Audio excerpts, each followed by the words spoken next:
हम लोग ऋग्वैदिक सभ्यता पढ़ रहे थे, तो ऋग्वैदिक सभ्यता में आज सामाजिक स्थिति को फिर से थोड़ा सा देखते हैं क्रमबद्ध रूप से। सामाजिक स्थिति की बात है, इसमें अब क्रमबद्ध रूप से हम देखते हैं क्या क्या होता है। तो पहले देखिए, बताइए समाज कैसा था।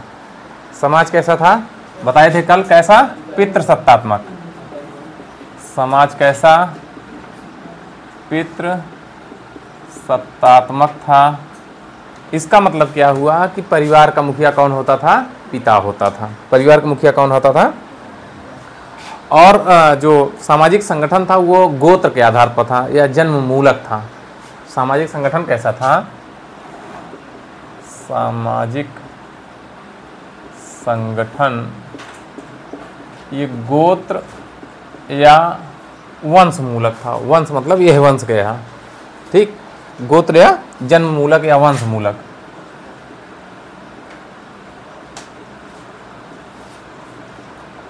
ये व्यवस्था यहाँ पे थी। अब देखें, ये हो गया समाज। अब परिवार सबसे शुरुआत किसकी होती है? आधारभूत इकाई क्या होती है? परिवार होती है। तो आधारभूत इकाई क्या है? हाँ, परिवार। अब यहीं से शुरू होता है समाज हमारा। अब परिवार बताइए, परिवार का मुखिया कौन होगा? पिता होता है, ठीक। तो इसको परिवार के मुखिया को पिता या कुलप कहते हैं, ठीक। यहीं से कुल शब्द आएगा, पिता या कुलप कहेंगे, ठीक। अब बताइए, परिवार संयुक्त होता था कि एकल होता था? एकल में 4-5 लोग आते हैं और संयुक्त में बहुत बड़ा परिवार आता है। तो उस समय परिवार कैसा होता था? संयुक्त परिवार था। मतलब परिवार बहुत बड़े, कम से कम तो 10-5 लोग होते थे, अधिक से अधिक 100 लोग हो जाते थे। परिवार बड़ा होता था, संयुक्त परिवार होता था। दादा, नाना, नाती, पोता, इनको नृप्त शब्द कहा गया है, नप्त्र। इनके लिए एक शब्द प्रयोग किया गया है, नप्त्र, ठीक। संयुक्त परिवार हो गया। दादा, दादी, दादा, नाना और नाती पोता के लिए नप्त्र शब्द प्रयोग हुआ है। यहाँ से अगर आप देखेंगे तो वर्ण व्यवस्था के चिन्ह दिखाई देने लगते हैं। वर्ण व्यवस्था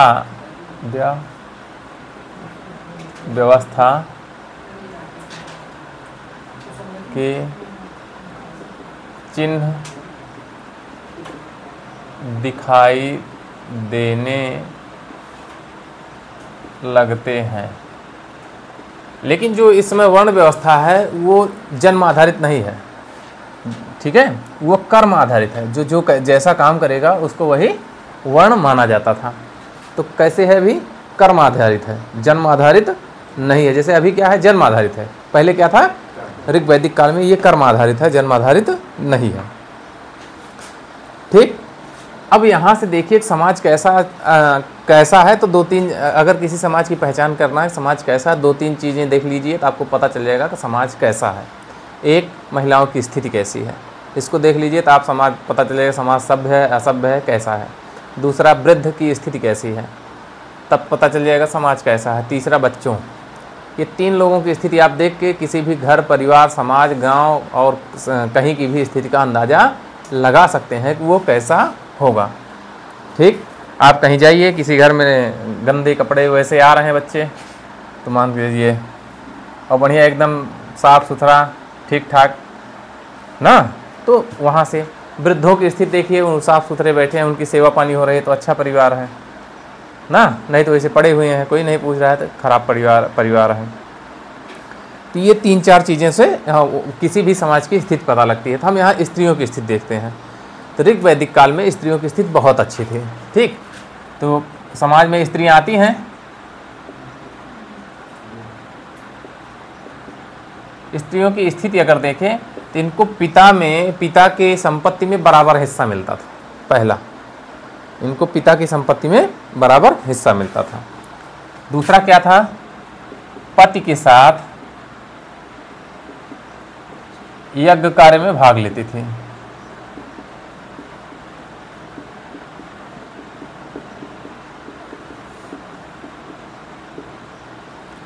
पति के साथ यज्ञ के कार्य में भाग लेती थी।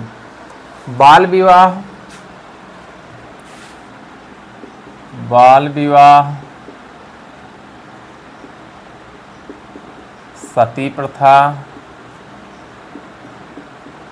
पर्दा प्रथा नहीं था। ठीक, पर्दा प्रथा भी नहीं थी उस समय।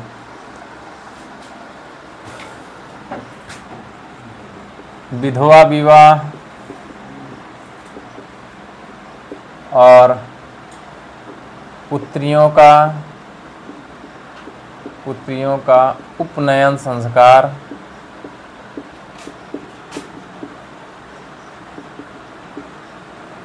संस्कार होता था। ठीक, ये स्त्रियों की स्थिति। अभी आपके समाज में लड़कियों का मुंडन होता है? होता है?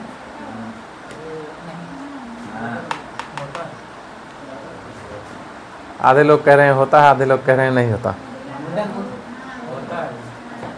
होता होगा। ठीक, उपनयन संस्कार होता था, उस समय की बात है। ये हो गई स्त्री की स्थिति। अब एक पत्नीत्व विवाह था, मतलब एक व्यक्ति एक औरत से शादी करता था, एक पत्नीत्व विवाह प्रचलित था। ठीक है, तो इसमें और एक जोड़ लीजिएगा, दहेज प्रथा ये भी नहीं थी, दहेज भी नहीं था। ठीक है, लेकिन जो उपहार दिया जाता था उसको वहतु कहते थे। उपहार को वहतु कहा जाता था। ये उपहार कब दिया जा रहा है? शादी में। ठीक है, इतना हो गया। एक पत्नीत्व विवाह था, एक पत्नीत्व। ठीक, ये सारी व्यवस्थाएं वहाँ पे ऋग्वैदिक समाज, किसकी बात हो रही है? ऋग्वैदिक समाज की बात हो रही है। अब अभी देखिएगा उत्तर वैदिक में क्या क्या बदलेगा, ऐसे क्रमबद्ध रूप से हमको चलना है। क्या लगातार चलेगा, क्या परिवर्तन होगा, यही इतिहास कहलाता है। निरंतरता और परिवर्तन को ही हम इतिहास कहते हैं। तो क्रमबद्ध रूप से देखते चलिए। और क्या था?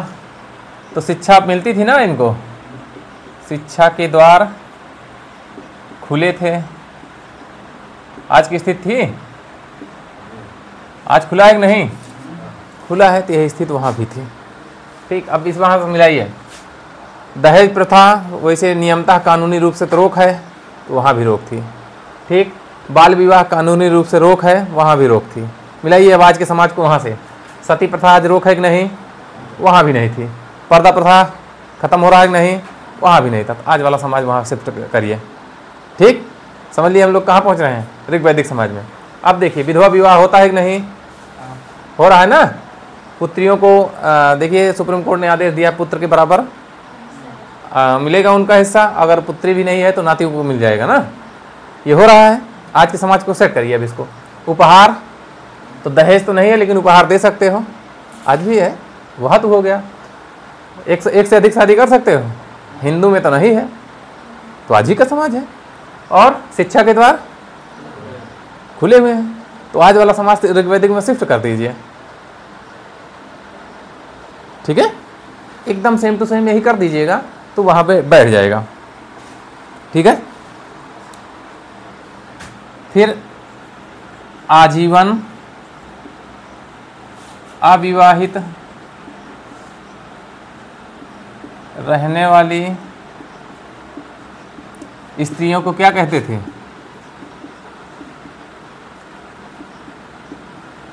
अमाजू कहते थे। ये आज हो रहा है। अब देखिएगा धीरे धीरे शादियां नहीं होंगी, तो इनको क्या कहा? जो पूरा जीवन शादी नहीं करती थी जो महिला, उसको क्या कहते थे? अमाजू कहा जाता था। ठीक, फिर पुत्र प्राप्ति हेतु नियोग प्रथा थी।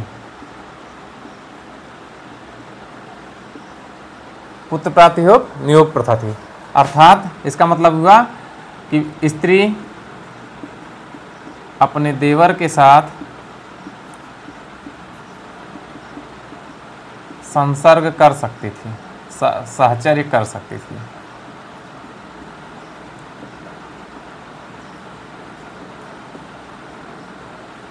ठीक, ये व्यवस्थाएं थी, आज भी है। हाँ, आज ये वाली व्यवस्था तो नहीं है, लेकिन IVF सिस्टम आ गया है, IVF टाइप में, है ना, कृत्रिम तरीका उसका आ गया है, नियोग प्रथा टाइप का। तो जिसको नहीं हो रहा है वो IVF से बच्चे प्राप्त कर ले रहा है।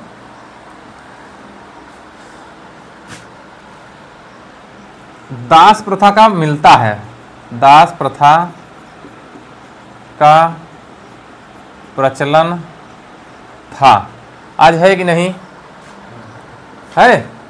दास प्रथा है कि नहीं है? देखिए छोटे छोटे बच्चों को यहाँ से पकड़ ले जाते हैं, बाद में उनको दास बना बना के भीख मंगवा रहे हैं, देख रहे हैं आप, पकड़े जा रहे हैं रोज। तो प्रत्यक्ष या अप्रत्यक्ष रूप से दास प्रथा कहीं न कहीं विद्यमान है। छोटे छोटे बच्चे जो भीख मांगते दिख रहे हैं, आप उनकी स्थिति पता करिए, है ना। तो ये दास प्रथाएं हैं, थी उस समय, आज भी लगभग है। भोजन क्या करोगे, आज क्या करते हैं? भोजन कैसा होगा? 4 वर्ण है, अपने ध्यान मत दीजिए। तो कैसा? शाकाहारी और प्लस मांसाहारी। अपने को ध्यान नहीं, समाज को ध्यान के रख के हमको चलना है। तो भोजन कैसा होगा? शाकाहारी और मांसाहारी।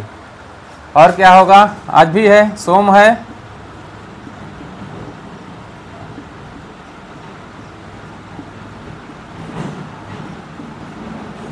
आज भी है सोमसुरा। तो शाम को देखिए तो कुछ लोग मिल जाते हैं व्यवस्था वाले, उस समय भी था भाई। हाँ, कपड़ा कैसा पहनोगे? सूती पहनते हो और ऊनी और चर्म, ये 3 प्रकार के वस्त्र पहनोगे, पहनते थे उस समय। ठीक, आज भी डॉक्टर होते हैं, उस समय क्या कहते थे? वैद्य कहा जाता था, भेषज को, वैद्य को भेषज कहा जाता था। ठीक, अब मृतकों की स्थिति पे आइए। क्या करते हो? हाँ, जलाया जाता था ना, और कुछ को, हाँ, कुछ को दफनाया जाता था। कौन सा पढ़ रहे हो ये समय? कौन सा समाज पढ़ रहे हो ये? ऋग वैदिक समाज पढ़ रहे हो। ठीक, तो ये था सामाजिक व्यवस्था। ठीक, घर परिवार गांव कैसे चलता था। राजनीतिक पे आ जाए।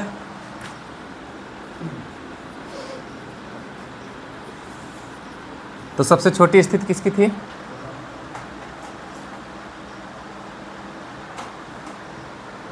राजनीतिक पे आइए, सबसे छोटा क्या था? आज क्या है? तो सबसे छोटा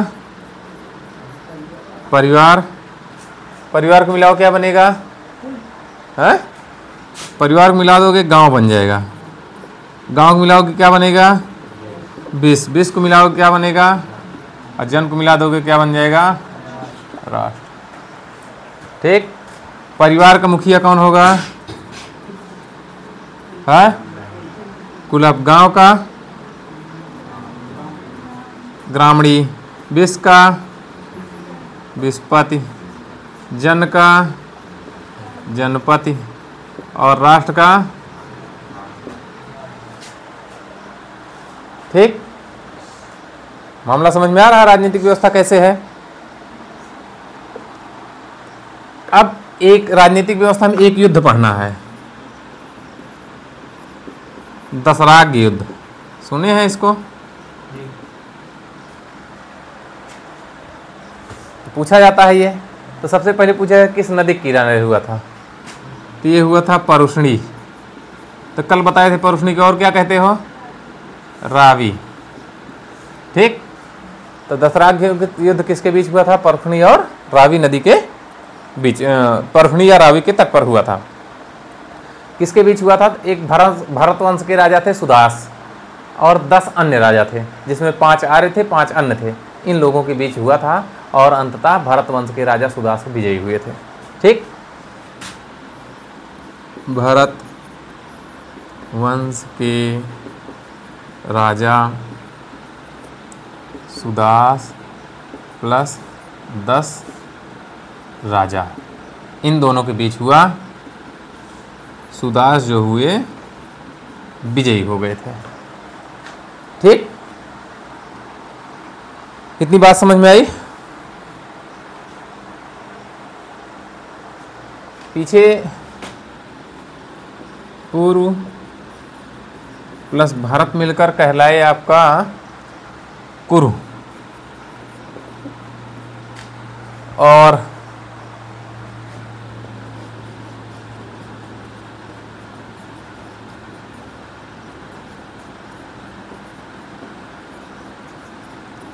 जब ये लास्ट होता रहेगा तो वहाँ पे कुछ नए हमको मिलेंगे, कौशल, विदेह, अंग, ऐसे राज्य मिलने शुरू होंगे।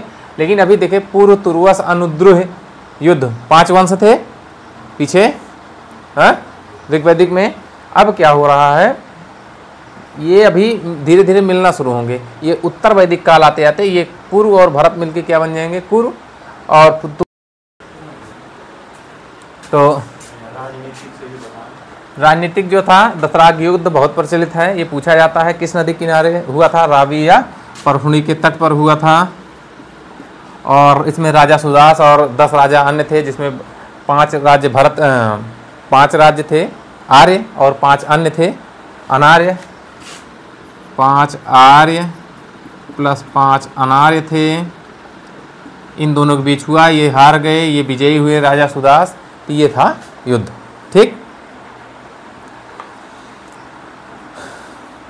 ठीक है, इतना। अब जो राजा होता था वो भूमि का स्वामी नहीं होता था। जैसे अभी राजा होते हैं तो किसके स्वामी होते हैं, भूमि के। पहले राजा भूमि का स्वामी नहीं था, जनता भूमि का स्वामी थी। ठीक, राजा केवल राजनीतिक स्वामी होता था। ठीक है, इतनी बात क्लियर हुई। अब आते हैं आर्थिक स्थिति पे। ये था राजनीतिक, ऊपर मिटा दें।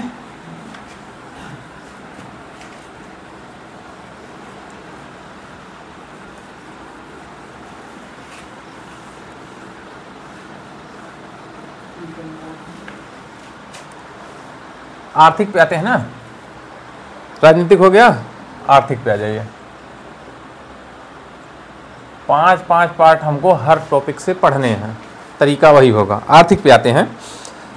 तो संस्कृत कैसे थी, अभी हमने शुरू में बताया कैसा था, कैसी संस्कृत थी, वो सभ्यता थी। तो सिंधु सभ्यता ग्रामीण थी, वो शहरी थी। ये कैसी थी, ग्रामीण। तो संस्कृति कैसी है, ग्रामीण है। और कैसी है, कबीलाई है। कबीले में लोग रह रहे हैं ना अभी, ग्रामीण और कबीलाई है। प्राथमिक पेशा हमने बताया था क्या है, प्राथमिक पेशा पशुपालन था। और गौण पेशा क्या था, कृषि था। कृषि उस समय बहुत अच्छे तरीके से नहीं हुई थी। अभी यहाँ लोहे की खोज नहीं हो पाई है। लोहे की खोज होने के बाद कृषि की बढ़ोतरी होगी। उसके पहले अभी कृषि नहीं हो रही है, पशुपालन पे ज़्यादा ध्यान दे रहे थे लोग। ठीक, अब उसमें जब देखेंगे तो जो गाय थी, गाय ये पवित्र मानी जाती थी। ठीक है, और गाय को वस्तु विनिमय का साधन माना जाता था। विनिमय का साधन। तो पहले जितने युद्ध हुए हैं वो गाय के लिए हुए हैं। जिक्र जितनी गाय वो उतना बड़ा मनाई। समझ रहे हैं, ऋग वैदिक काल में अगर आपके 100 गाय हैं तो आप बड़े आदमी हैं, हमारे 2 गाय हैं तो हम कमजोर आदमी हैं। तो उस समय गायों के आधार पर ही समाज निर्धारित होता था। गाय महत्वपूर्ण थी। कोई चीज़ हमको आपसे लेना है तो गाय दे देंगे, गाय के बदले लेन देन होता था। तो वस्तु विनिमय मतलब गाय देके कुछ दूसरा ले लीजिए। ठीक है, जितनी लड़ाई भैया के लिए भाई, गाय के लिए। ठीक है, गाय का हुआ अष्टकर्णी कहा गया है। क्या कहा गया है, अष्टकर्णी। गाय शब्द के लिए अष्टकर्णी शब्द भी प्रयोग हुआ है। गाय का कहा गया अघन्या। अघन्या एक ही मतलब होता है न मारे जाने योग्य।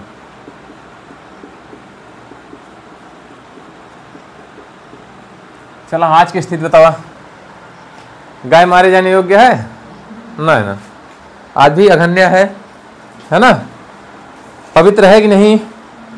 हाँ, पवित्र है आज भी। और पहले ऋग्वैदिक काल में अगर आप गाय मार दीजिए तो आपको मृत्युदंड दिया जाता था। सजा क्या थी? मृत्युदंड, या तो देश निकाला। बहुत खतरनाक सजा है। तो गाय की हत्या पर मृत्यु दंड या देश निकाला की सजा।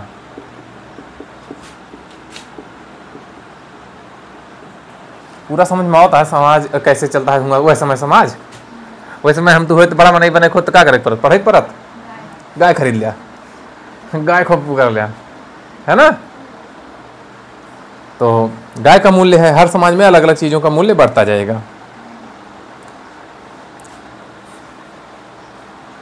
एक होता है पानी। आप बताओ आज सबसे ज्यादा मूल्य क्या है? तो गहना सोना वोना क्या है ना, पैसा क्या है। तो हम तो देखा इस समय ड्रोन उड़ता है तो चोरी के डरावा जाते हैं। हाँ, वह समय क्या चोरी होता रही गाय के। और जो चोर होते हैं आज चोर कहा जाता है, उनका क्या कहा जाता है? पानी।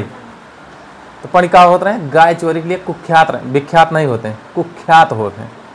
ठीक, तो पानी के रहे हैं, गाय चोर रहे हैं। समझ में आता है भाई? वैसे समय महत्वपूर्ण चीज गाय रही तो गाय चोरी हुई ना। जैसे आज की महत्वपूर्ण चीज ना बची है, आज गाय चोरी हुई, आज भैंस चोरी हुई, क्योंकि भैंस का मूल्य ज्यादा है। हाँ, तो जो महत्वपूर्ण चीजें होंगी वही उस समय चोरी होंगी। तो कौन हुआ ये? पानी। पशुओं की चोरी के लिए कुख्यात था, पशुओं की चोरी के लिए कुख्यात। ठीक, इतना मामला समझ में आवा। वह समय पुत्री कहा दुहिता कहत रहे हैं। पुत्री का कहा जाता है? काहे बिना। तो जौन घर में गाय होत रही ओके दूध पुत्री दुहत रही, यही बिना ओका दुहिता कहा जाता है। गाय के दूध निकाले काम के करता है पुत्रिक काम रहता है, यही बिना पुत्रिक का बोला जाता है, दुहिता कहा जाता रहा। ठीक, अब सबसे उपयोगी पशु का रहे इनके। तो आर्य देखा तो खूब घोड़ा दौड़ावत रहे।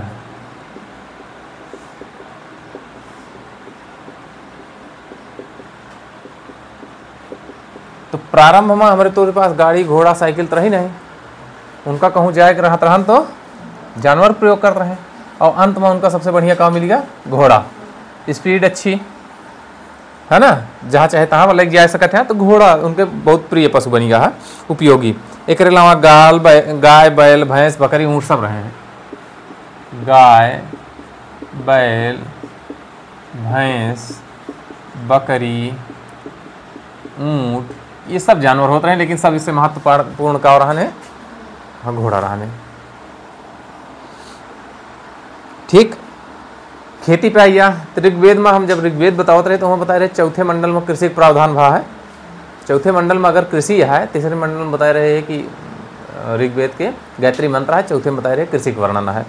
तो यहाँ जब कृषि के देखबा तो हुआ जौ का वर्णन मिला है। क्या मिला है? जौ। तो जौ के खेती का प्रमाण मिलता है। ठीक, जौ एक यौ कहा जाता है। तो देखा पुरानिया लोग जो हो तो जा का या कहते हैं अब हो। ठीक, इतना हो गया। अब तीन शब्द प्रयोग वहां है। एक उर्दर, एक जो अनाज का नापा जाता है जैसा से वही कहते हैं, अनाज मापने का यंत्र।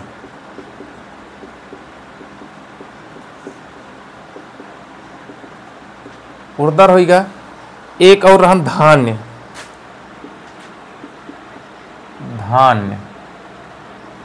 एक अनाज का कहते हैं, अन्न का।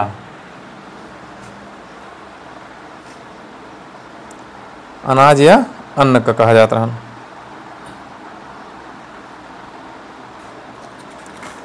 एक सेकंड रुका। आर्थिक स्थिति यहाँ से धान जौ उड़द मूंग गेहूं ये सब मिला है यजुर्वेद में। ठीक, और जो व्यापार करते हैं पणि माने व्यापारी होत रहन, पणि माने क्या होत रहन, व्यापारी, और पणि माने चोर होत रहन।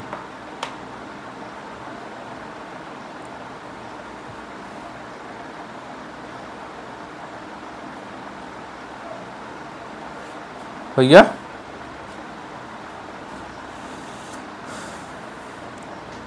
अब विनिमय एक बताए नहीं, वस्तु विनिमय होता रहा, एक वस्तु दिया दूसरे लिया, तो सबसे ज्यादा का होता रहा, गाय रही है, गाय से लेन देन होता रहा। अगर गाय के नहीं ना तो निष्क, निष्क माने होता है गहना आभूषण होता है। अब वही निष्क मतलब गाला का हार हो लगे आगे, ठीक है, लेकिन अभी का है निष्क मतलब आभूषण होता है। तो सोना वोना दे के गहना दे के सामान लीन जाता है, यह व्यवस्था वहाँ चलता है। वस्तु विनिमय, आप पैसा दे के एकदम से नहीं लीन जाता है, एक वस्तु दे दूसरे लीन जाता है, तिकावा वस्तु विनिमय। एक व्यक्ति हुआ होते रहे बेक नाट नाट, आज कुछ आदमी पैसा दे के ब्याज लेते, उनका क्या कहते हैं, जो पैसा दे के ब्याज लेते उनका क्या कहते हैं, नहीं जानते, सूदखोर कहा जाता है। जो पैसा दे के ब्याज लेते हैं उनका सूदखोर कहा जाता है, उनके लिए शब्द है, ये ऋग्वैदिक कालीन शब्द है। तो बात समझ में आइए, ब्याज लेने वाला, बात समझ में आइए। हाँ, बढ़ई, रथकार, बुनकर, चर्मकार, कुम्हार, ये सब होते रहे हैं। लेकिन ध्यान दिया अभी कैसे है, कर्म के आधार पे है। अभी कैसे है, ऋग्वैदिक काल में कैसे है कर्म, आगे जब चलबा तो जे अभी बढ़ई वाला काम करता है, अब इनके जात पे जन्म पे हो लगे तो बढ़ई हुई है जात तब बने। पहले जात जौन बनी है वो जन्म के आधार पर ना, जैसे शौक से तो कुछ अच्छा लगा था तो करे लग गया। आज की डेट में देखा तो बहुत सारे लोगों का हम देखे थे तो जाए बाल काटता है, जबकि नाऊ ना है वह, लेकिन हम तो सब जने जाए थे का नाऊ का हालिया बोला जाता है। तो कर्म के आधार पर बदलाता है। फिर देखा ऋग्वैदिक काल वाला समय फिर वापसी होती है, अब फिर कर्म पर बदलने लगा है। तो वह समय कर्म पे है, धीरे धीरे का हुए उनके लड़का वह कहा जाए लगे हैं। तो जन्म पे हुई है, जब तक कर्म पे है कोनो दिक्कत ना रहे, जन्म से जब बात थोड़ा बहुत समस्या वही है, ठीक। तो यहाँ समाज कैसे है, जन्म कर्म के आधार पर है, का बढ़ई, रथकार, बुनकर, चर्मकार और कुम्हार, ये सब होते हैं। रथकार तो खत्म हो गया, रथ का मामला खत्म हो गया, रथकार खत्म हो गया, हाँ। लेकिन और जगह धीरे धीरे बढ़ई खत्म हुई है, अब बढ़ई बहुत काम नहीं बचा है, मशीनीकरण हो गया है। और बुनकरों का काम खत्म हो गया है, ये अभी कुम्हार थोड़ा बहुत बचा है, और तो लगभग काम खत्म हो गया है। तो धीरे धीरे वहीं हम तो फिर पहुंचा जाता है, ठीक है। अब यहाँ देखा वहाँ पे सिंधु सभ्यता में कपास का वर्णन भा, सिंडोन शब्द यूज है, यहाँ कपास नहीं मिला, तो कपास का उल्लेख नहीं है। मूंग, दाल, उर्द, ये सब भय हैं, ये सब मिला है, हाँ। एक शब्द आयस प्रयोग भा है, आयस माने होते तांबा या कांसा, ठीक। लोहा का वर्णन ना, लोहे के प्रमाण नहीं है, ठीक, लोहा प्रमाण ना। एक शब्द और मिले गव्य या गव्यति, एक के मतलब होते चारागाह, गव्य गव्यति का क्या कहते हैं, चारागाह कहा जाता है।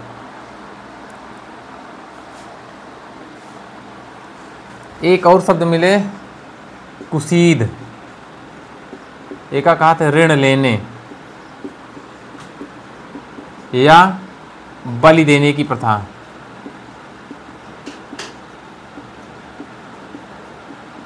अब यहाँ ध्यान दे, बलि जो काट दिन जाता कटई ना, एक पहले बलि का बताए रहे,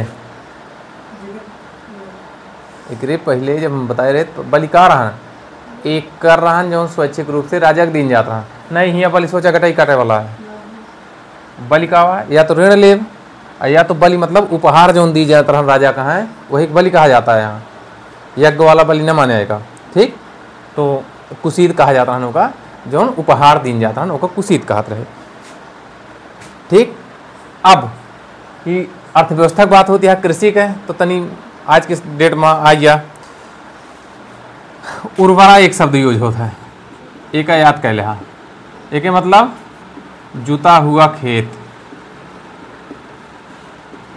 क्लियर, एक याद कर लिया, सीर, कीर या लांगल, एक मतलब होता है हल। वह समय हल का का कहा जाता है, ये जो ना ये ऋग्वैदिक कालीन शब्द है, ये आधुनिक शब्द है।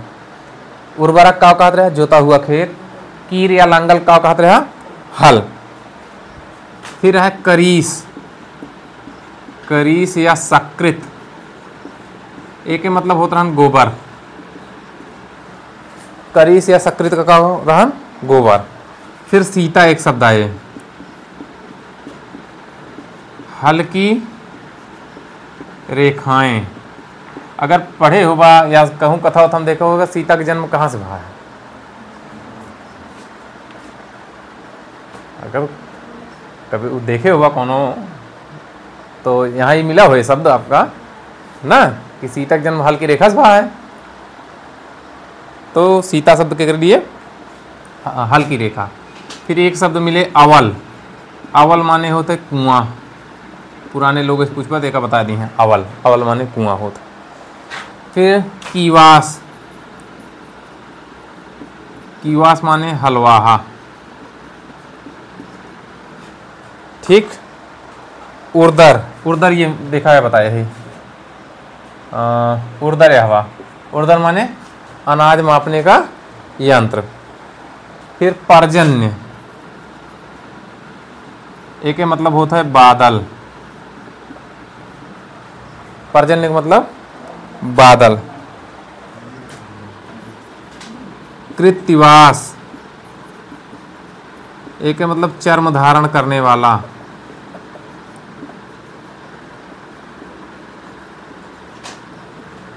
ठीक, कृत्तिवास हो गया। तत्क्षण, तत्क्षण माने होते बढ़ई। और अनस, अनस माने बैलगाड़ी।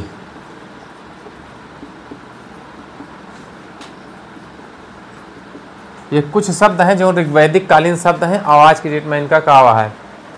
एक तुरंत पूछा तुरंत याद है, ये उर्वरा माने जुता हुआ खेत, कीर या लांगल माने हल होता है, करीस या सकृत माने गोबर, सीता हल की रेखा, अवल कुआं, कीवास हलवाहा, पर्जन्य बादल, कृत्तिवास चर्म धारण करने वाला, तत्क्षण बढ़ई, अनस माने बैलगाड़ी। तो ये इतना शब्द है जो ऋग्वैदिक कालीन स्थितियां है। ठीक, अब आवत है धार्मिक पे, धार्मिक स्थिति पे।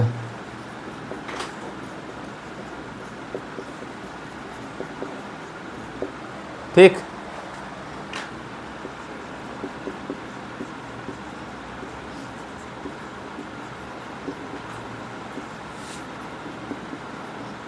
एका केवल समझ ले बहुत आसानी से तैयार हुई है, नहीं तो बहुत कठिन लागे।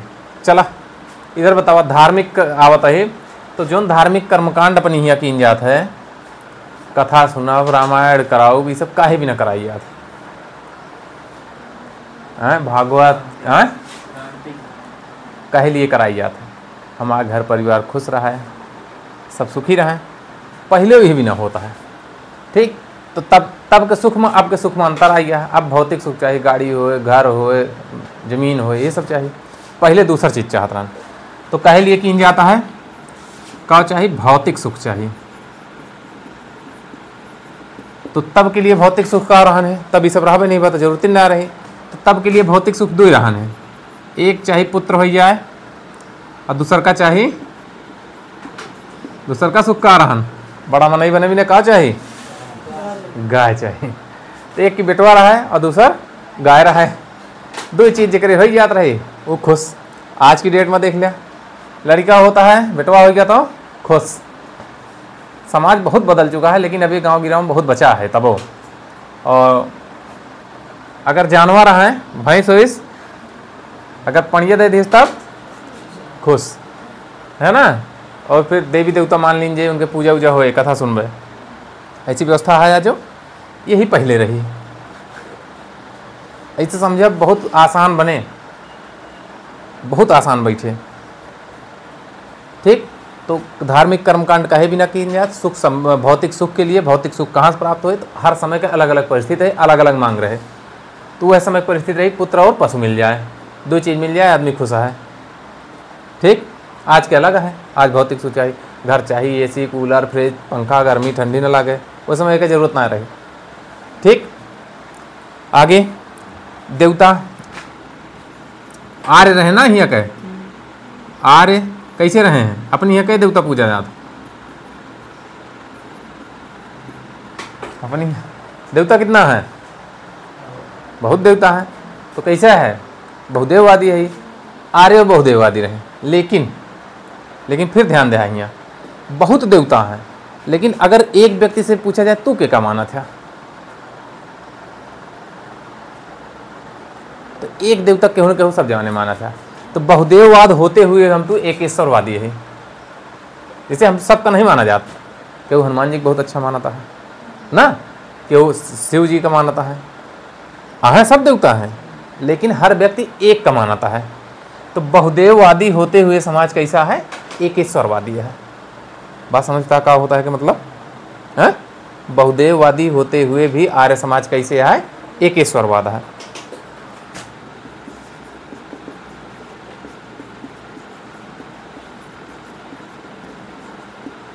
एकेश्वरवाद में विश्वास।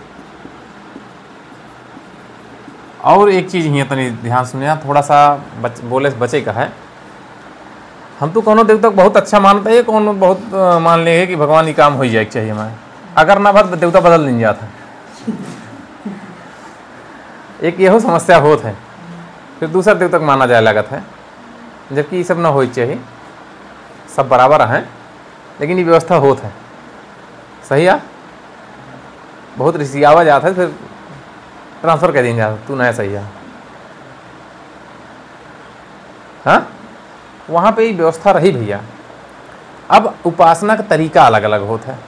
उपासना का तरीका समझ लिया, जैसे कुछ आदमी सुबह मौन कैले हैं, मौन धारण करके भगवान को याद करता है, कुछ यहाँ कंठी लेके याद करता है, कुछ यहाँ मंदिर चला गए जल चढ़ाए हैं, कुछ यहाँ अपने घर में पूजा कर लेता है, ठीक है, कुछ नहाए धोए करता है, कुछ बिना नहाए वैसे बैठा करता है।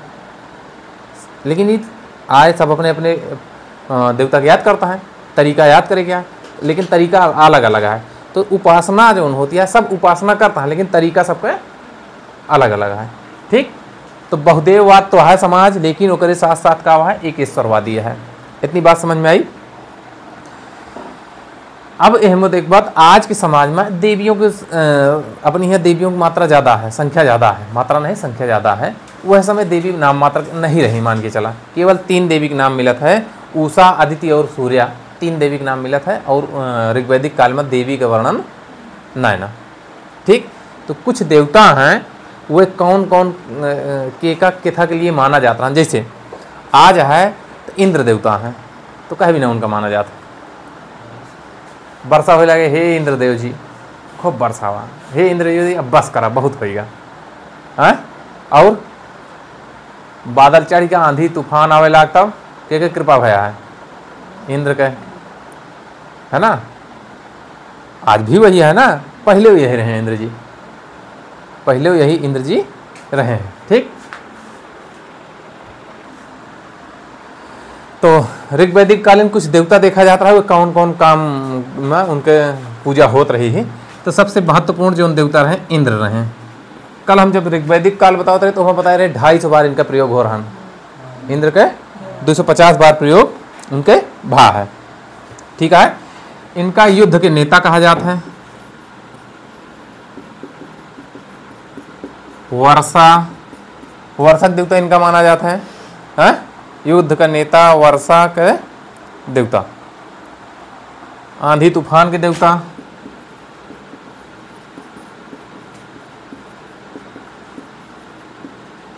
एक चीज और पहले समझा, पहले देवता 3 प्रकार के हो रहे हैं, एक जमीन वाले, एक आसमान वाले, एक अंतरिक्ष वाले।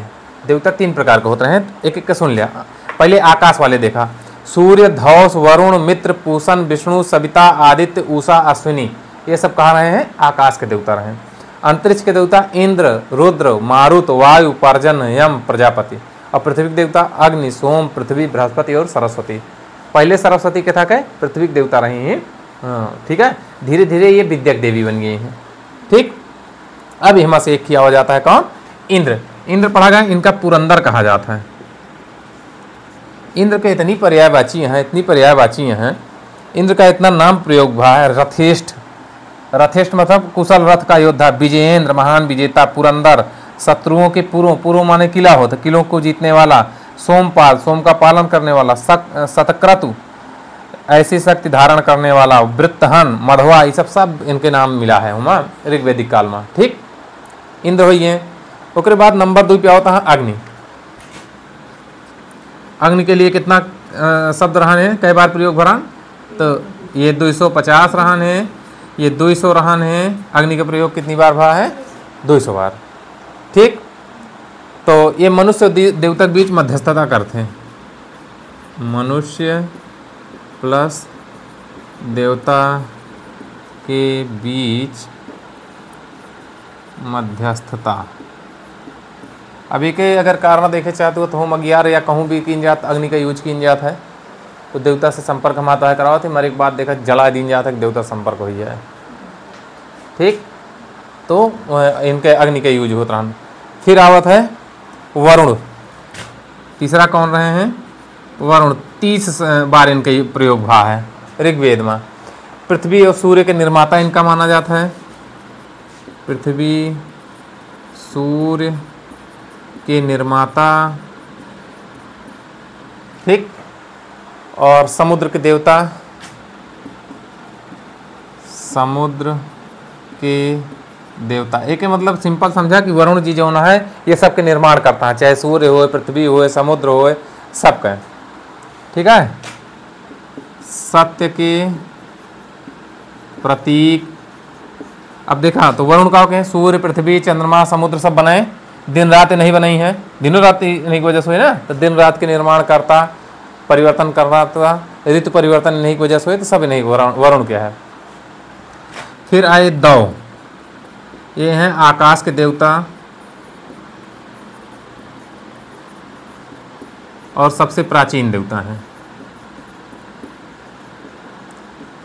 एक चार्ट अगर तू देखबा तो कल लुसेंट में मिल जाए देवता वाला। ठीक, नदी वाला मिल जाए, जितना बताए है। सोम, सोम माने सोम मतलब होता है वनस्पति की देवता, वनस्पति के देवता। फिर ऊषा, ऊषा मतलब ऊषा सुबह कहा जाता है, उत्थान, उत्थान के देवता, ऊषा उत्थान के देवता। पूषण पशुओं के देवता,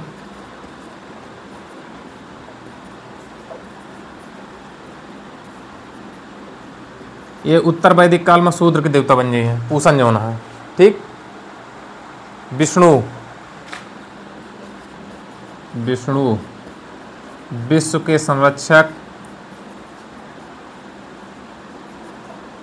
संरक्षक एवं पालन करता। जब देखा सीरियल देखते रहते हैं उमर देवता में झगड़ा होता है, उनके काम नहीं चलता तो केकरे लगे भाग के जाते हैं, विष्णु के लगे जाते हैं ना।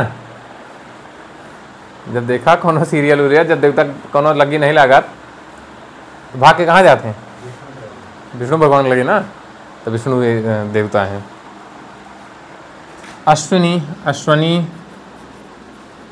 ये हैं विपत्तियों के हरने वाले,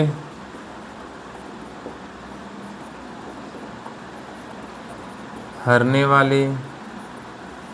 फिर उसके बाद हैं मारुत, आंधी तूफान के देवता,